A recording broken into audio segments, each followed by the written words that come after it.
Hi, everyone. Thank you very much for joining us. This video is essentially created as a response to the type of content that we saw out on the internet about applying to finance and consulting.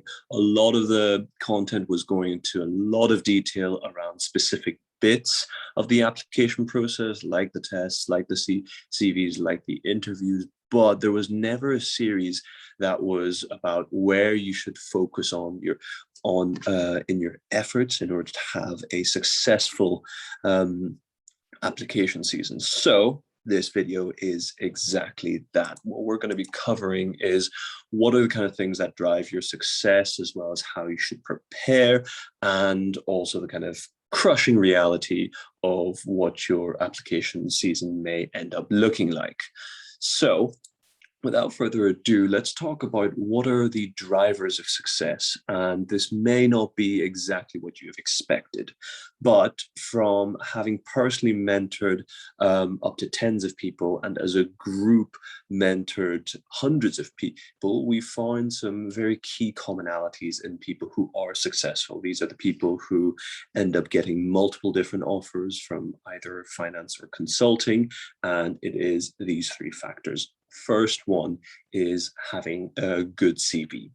Now, the CV screening stage is statistically the most difficult stage to get through, but it's also probably one of the most important, because if you fail this stage, they don't give you any feedback to improve yourself. So not only is it the hardest stage, you can't improve without succeeding here.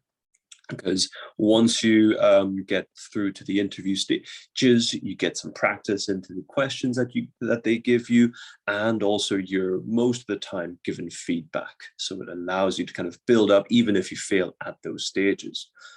And then the second one is applying early. The rolling deadlines mean that there is an advantage in applying early. This is very much so in the finance world, where what they do is, let's say they have 20 positions open. They will take the first 1,000 CVs, fill up 15 places using those CVs, putting them through the application process, and for the last 5 remaining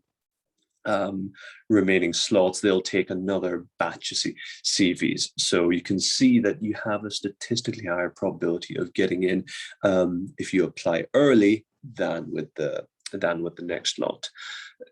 While we can't ascribe to any specifics, I've always told people apply within the first 3 weeks of a position coming online. And then thirdly, it is to apply a lot. And that's simply because applying a lot means that you build up familiarity with the process, meaning that you become more efficient, and also meaning that you're more likely to be successful just because you understand what is to be expected and there are no nasty surprises. I always tell people that there's nothing hugely hard about the actual application process. It's just awkward at the worst of times. So it's all about building familiarity. And then the final one, which is really just a meta theme, is to really commit to the fact that you're going to be putting in maybe anything between 20 to 40 applications here in this season. It's most likely that you don't have anything else better to do. And also, if you are smart with your time and smart with your effort, you don't have to spend a huge amount of time every day on the application process, which is one of the things that we'll be covering here. So given how much of a positive impact that getting a internship or a grad scheme could make, and the amount of effort that's required here, I think it is much better to go all in here rather than half-assing it. And then what's also important is to think about what are not the drivers of application success. What are the pitfalls that people fall into? First one is spending too much time on cover letters and application questions. No one really reads these. We'll go into more detail on why no one reads these. as part of the series that we're doing on this. But people spend far too much time. Like we said, your CV is far more important. Spend more time on that. And the second one is thinking that you need to know everything about finance or consulting or whatever. That is simply not true, because you are ultimately judged on your ability to work hard and learn, rather than knowing how to price an option or an option on the bond, etc. That is the stuff they expect you to be able to learn on the job, not right here, right now. I mean, if you think about it, if most people knew how to do those kind of esoteric things, then the field of finance wouldn't be very well paid, because everyone knows how to do it. So don't fall into these pitfalls, and instead focus on the three things that we talked about at the very start. And before applying, just a couple of housekeeping things. Firstly, choose your job sector, whether it's going to be S&T or strategy consulting or IBD or what have you, and don't choose more than two, simply because one of the main points was that you ultimately end up building familiarity by applying to similar kind of roles. You can't do that if you're choosing roles which are extremely different from each other. And the second one is to create a list of target companies and find out when applications open, because like we said, you want to be applying as early as you can. And the third one is just clean up your online presence. You don't need to delete Facebook or whatever, but make sure that it doesn't have anything too incriminating on it. Secondly, for those of you who are highly technical, maybe applying for a quant or a dev job, just make sure that your GitHub profiles are up to date. Now, when it comes to the actual preparation of the application stages, do familiarize yourself with the application process. Google all of these things. Google the specific application that you're going for. We're not going to be talking about the basics here, just because I don't want to talk about anything that you can Google yourself. We're here to talk to you about things that you can't Google easily.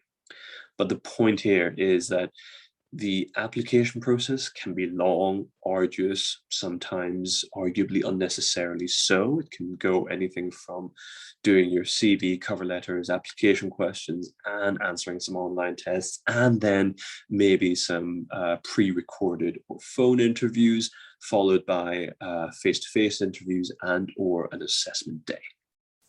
Okay. Strap yourself in, boys, because it's going to be a long process. But the good news is that we've got an entire video series and lecture series about these. Now, when it comes to organizing your time, the key thing is that it's a marathon and not a sprint.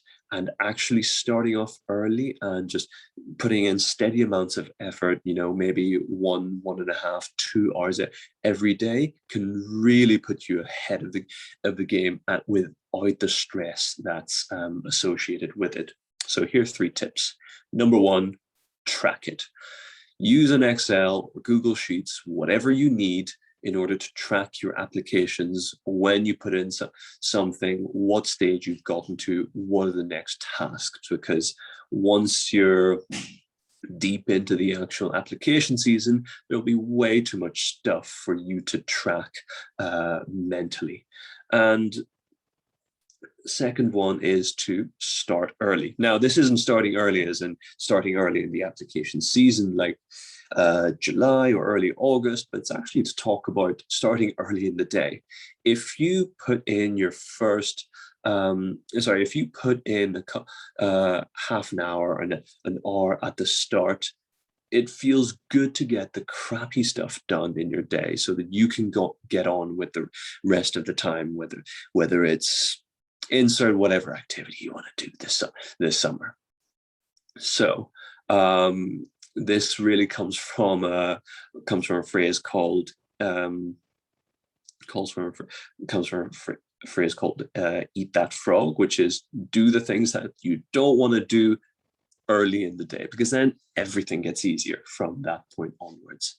And thirdly would be also to time log your tasks, which is to say, set some goals for yourself, maybe like a week ahead or day, or maybe even a day ahead, and then just track that. Keep yourself accountable to yourself.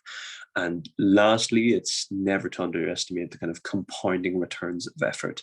If you put in an hour every single day for a week, you're 7 hours ahead of the competition. And that over a span of a few weeks or a couple of months is actually huge.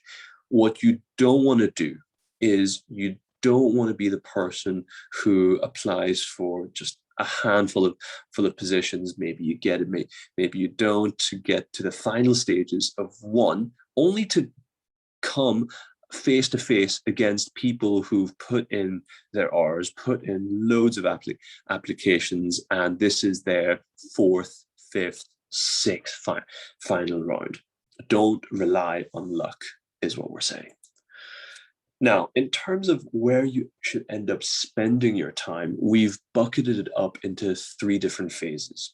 There's the pre-application phase, which is like the second half of July, which is when you have a few weeks to really spruce up your CV, which is why you're going to be spending most of your time on your CV, and then do a little bit of interview question prep as well. And now these are the kind of big questions: the why do I want to work in this industry, company, team? Why should you pick me? What are my strengths and weaknesses? Essentially motivational questions as part of the behavioral interviews, and also just big competency questions as well. Why do we recommend this? It's because when it comes to application phase and you start putting these applications in, you can answer the application questions and the cover letters really easily if you already have a decent idea of how you're going to be answering these interview questions. So you have that overlap, you're able to kill 2 birds with 1 stone,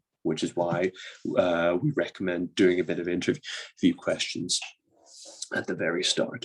And, you know, depending on whether you feel confident or not, we also recommend doing a couple of tests or practice tests here.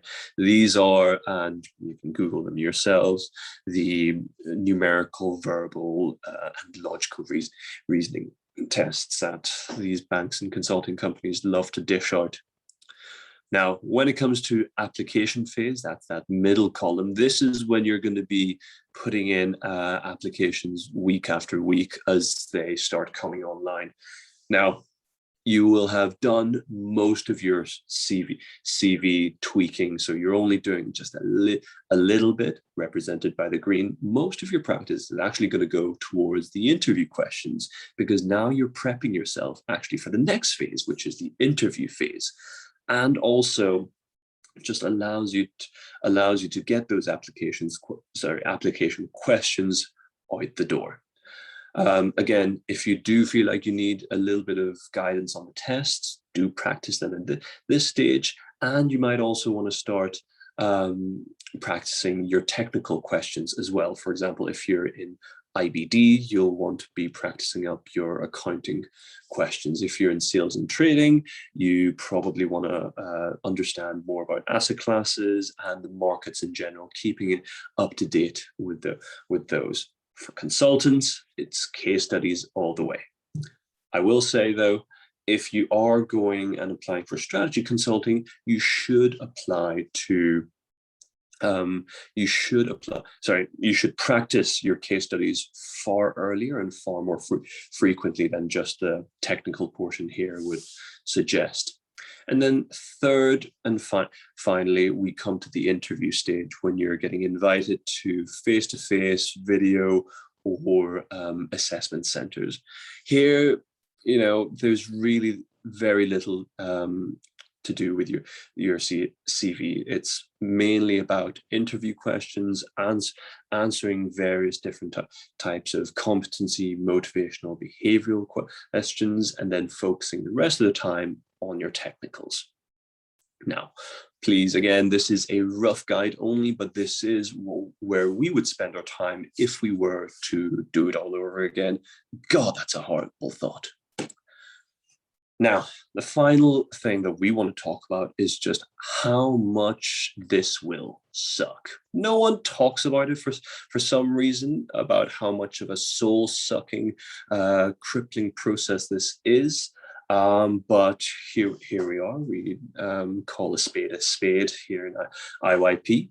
Now, a couple of harsh truths. Number one is that you will fail for no good reason. If someone was to tell me that they got through to 40% of first round interviews, like a face-to-face, I would say that is a beautiful result. If someone was to say that they got through to final rounds for 20% of the places they applied to, I'd say that is amazing. Like beyond belief, unless you're some absolute wizard mode person. But again, those people don't come too often. I'm talking more about compared to average. You will realize even in these cases, this person failed 80% of the other processes, and in the first case they failed 60% of their other applications. And the thing to realize is that even if you do really well in one company, that same CV might not do well at all in another company. Why is that? Who the hell knows? Which is why we say you will fail for no good reason. But the thing that you should be aware of is that this is still no reason to stop trying, because there's plenty of other places to apply to, and at the end of the day you only need one to make it through and have a productive summer or productive grad schema afterwards. So despite the fact that you may fail, and despite the fact that it does feel really demoralizing having this happen time after time, know that the rejection is still just part of the process. Do your work. Evaluate where you went wrong, what you can improve for the next time, and then put it into practice, but don't dwell on it any more than that. Failure is not final and is really just a stepping stone to do better next time. With that said, guys, I wish you all of the best of luck for this application season. Please be aware that we have a ton more videos coming up around CVs, application questions and cover letters, tests and interviews. So I do hope that you check out those. As always, we're not going to cover things that you can easily Google. We expect you to do that yourselves. But instead, what we want to show is a level of aggregate knowledge that you can't really find easily on Google, and some very specific pointers, again, which is better spoken about rather than read.